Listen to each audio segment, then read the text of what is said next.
I just want to give you a thought.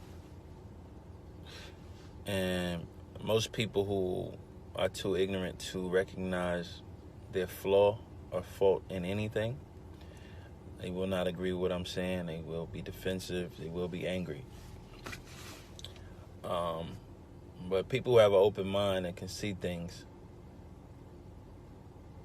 that are beyond what they normally feel, or try to digest things that aren't normally comfortable for them to think and digest, they'll get it.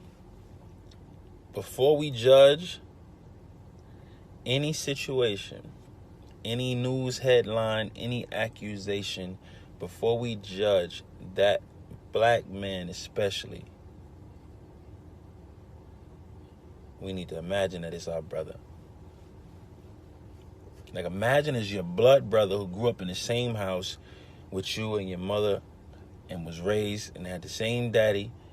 It don't matter. I'm talking about, imagine that was your blood brother. But when the headline hits and the accusation is made, imagine, before I react, before I go to this person's page and bash them, imagine that's your blood brother. And now on the other side, it's for the fellas. Before you say, oh, this bitch is lying, oh, this bitch is this, oh, they lying because he got money, I don't believe this shit, imagine that's your sister. It goes both ways. Imagine that's your sister before you go on her page and bash her. And before you start getting disrespectful and getting wild, imagine that's your sister.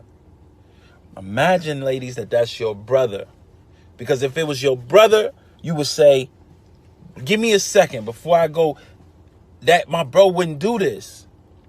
I can't just go on my brother, go crazy. I gotta give him, I gotta think of every scenario. How could this have happened? How could he have gotten to this point? Because I don't know the details, and that's my brother. Because it was your brother, you'll be under the comments fighting for him too, saying, y'all don't know what happened.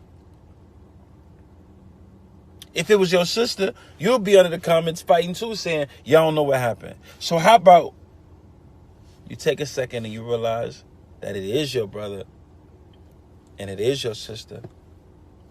Because as long as they black or as long as they a person of color, that's your brother and that's your sister. And instead of jumping to say, what the fuck did you do? That's your brother. Try to make it make sense for yourself. Try to pray for him first. Try to understand the details and learn the facts before you open your mouth. If you ain't willing to do that, if you're not willing to say, let me imagine that this is my brother, then you shouldn't be willing to open your mouth.